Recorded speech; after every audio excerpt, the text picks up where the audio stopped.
From Studio 1A in Tampa, Florida, comes a talk show that really feels your pain and tells you like it is. We love America and all that freedom-loving Americans want to protect. Live from coast to coast and on your radio, it's For the People with Keith Allen. We'll help you survive this thing called life. We're for the people. Whatever your source of stress or strife, for the people is there. Well, hello, Mr. and Mrs. America. I am Keith Allen and proudly welcoming you into this Monday's edition of For the People on a July the 31st, 2017, and it is raining outside my studio here in Tampa, Florida, where we originate the broadcast.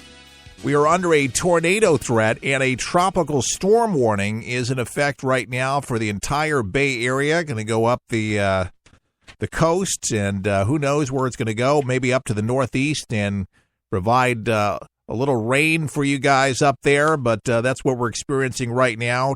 Tropical Storm Emily, and she's been fueling up for the last couple days, and they weren't quite sure what was going to happen, but formed in the Gulf of Mexico off the coast, off west central Florida, and this front is expected to move inland across the peninsula. According to the National Hurricane Center, says that the storm's maximum sustained winds increased today to near 45 miles per hour, but is expected to weaken, is what they're saying, into a tropical depression as it's moving inland, as we are experiencing the rain right now and some wind.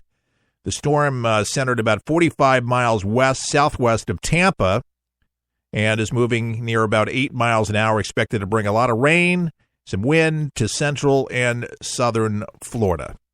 So that's where we're expecting. Got my warm cup of coffee with me.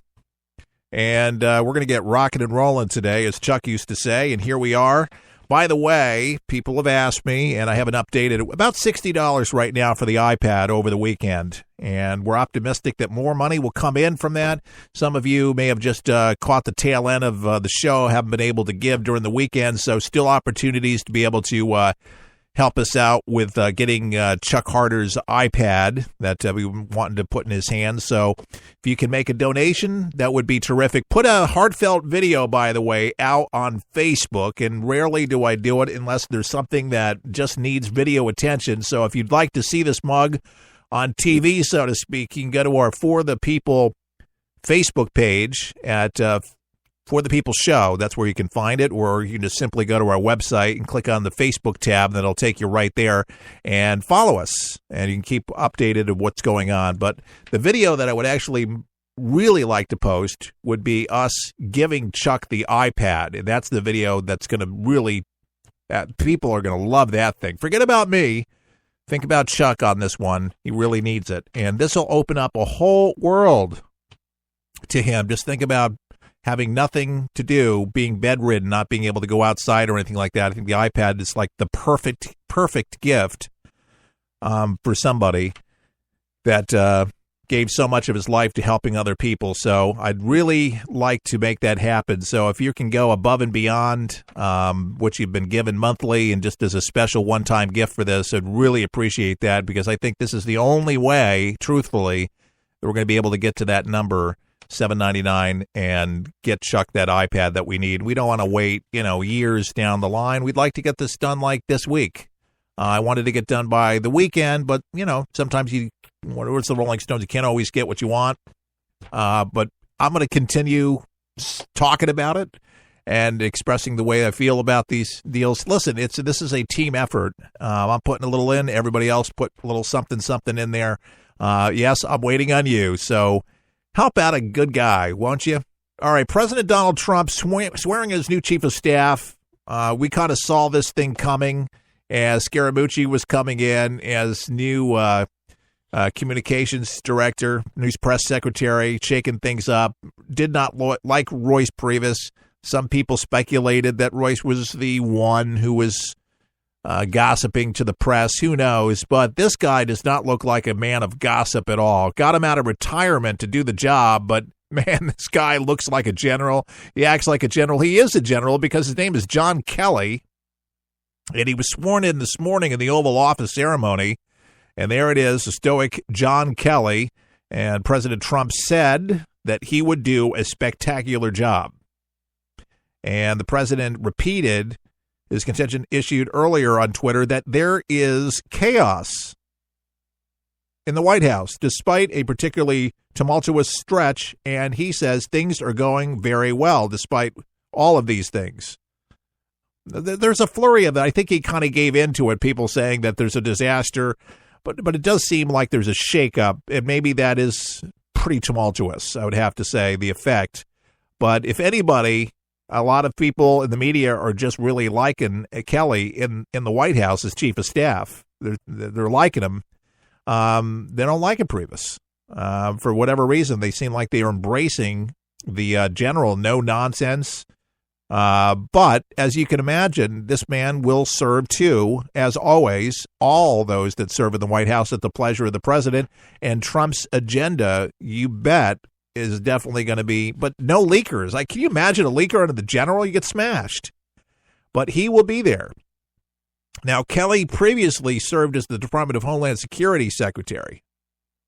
So Trump's hoping that Kelly can bring some military order, is what he wants, some order in the White House to the administration, which has been weighed down by stalled legislative agendas, infighting among the West Wing aides, and a stack of investigations. So a lot of people are just optimistic about this, think this is a good move, that the administration needs to be shored up. And it would be nice that this works. It needs to work for Trump, for things to work out. And above all the pundits, what everybody's saying, that if Kelly just knows one thing with stepping into this position, for anybody that's been in the position, and just knowing Donald Trump for who he is, you have to let Donald Trump be Trump. I think Kelly knows that, understands that. But at the same token, I think Kelly's going to be Kelly. And I think that'll be refreshing. But there has to be that balance. Maybe this is the dream team. This is the A-team maybe that Trump needs to start getting things done, feeling better about things in the White House. You don't have to worry about the West Wing. You get all these egos, everybody vying for the president's time. I mean, it's got to be exhausting. But if you're the president and you're literally just trying to do a good job and you got people working against you, that's got to be above frustrating and irritating. And so I think this move with General Kelly, I think it's a great idea. I think it's a phenomenal idea, and we're hoping for good things to happen. But these are not the last changes in the White House. I am sure that there's going to be, because of the investigations, other changes down the road. That's inevitable. But if there's one thing you can be sure about, folks, in life, things are going to change. Change happens, and change sometimes for the better. And so in this case, for Donald Trump, we wish everyone in that West Wing, for the American people, for us to be able to get things done, the real important things done. The president needs to be at his best, and he has to have the very best and brightest minds working together in hopefully unison, in unity, rather than backstabbing. It's just not necessary. There's more important things, and it has to do with the American people, and hopefully people's hearts and minds will be for that very, very, that very sacred thing, I think, working in the White House. Trump even says it. A lot of people didn't think he would be so thoughtful so soon, 6 months into the White House, but he says he's humbled every time he walks in. How could you not walk into the White House or be in the Oval Office and sit there at the resolute desk and not have those feelings? Trump articulates them well. I think he understands it. It humbled him greatly to realize the brevity. It's a big deal. And there he is to make a difference. And I believe that Trump wants to be a great president and has the ability to be able to be just that.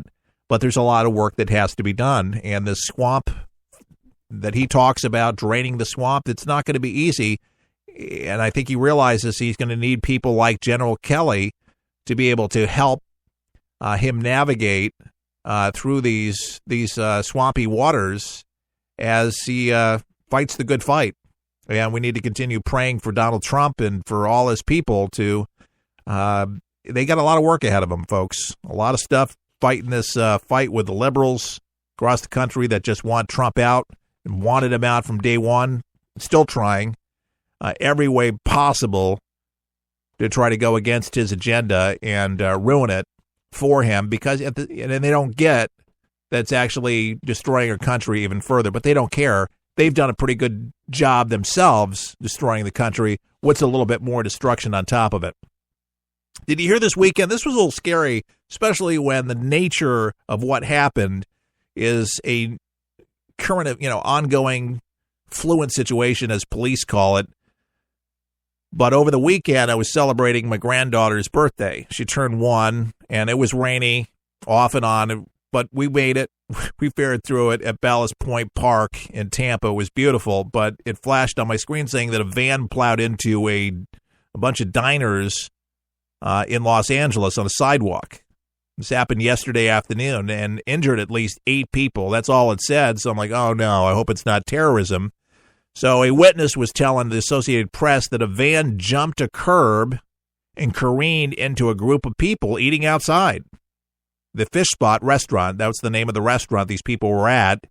It's in the city's mid-Wilshire neighborhood. And this vehicle knocked down a white picket fence, then served as a barrier between diners and pedestrians on the sidewalk. And onlookers said everyone was eating, enjoying life, and out of nowhere, this van ran them over. According to Courtney Crump, this was her eyewitness. This is her testimony. He said several victims were pinned under the van. Another onlooker, John, as panicked witnesses rushed to pull them out. A man who was the first person struck by the van had severe injuries. I heard loud, agonizing screams. I'm shook up, he said. The victims, including a 44-year-old man who suffered critical injuries, 3 who were seriously hurt, 4 others were taken to the hospital in fair condition.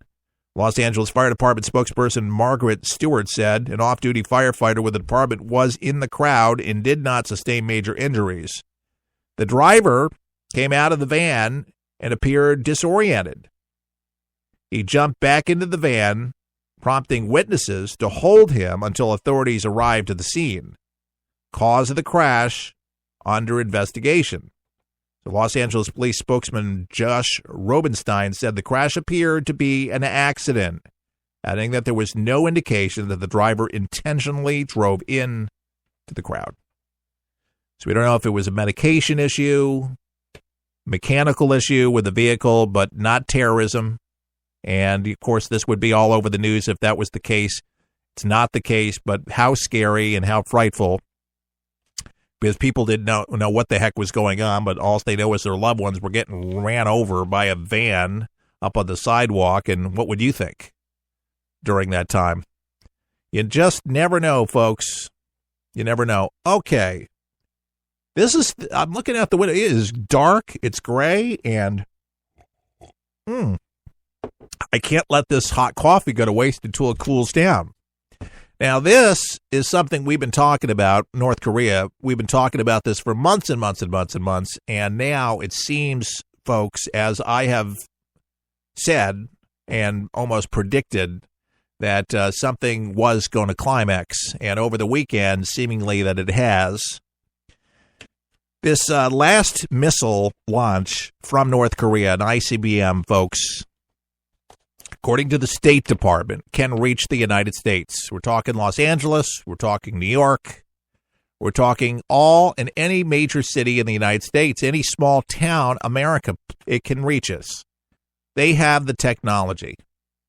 Now, they've been working with the Iranians, and they've been perfecting it, and it's been getting better and far more ahead with their technology, with their scientists, than anybody thought that they would be able to have. And now less than a year away, and it could be even less, it could be 6 months away, with a rush to put a nuclear warhead on the tip of one of those babies. And the rhetoric from Kim Jong-un, his exact words, is that we will strike the United States.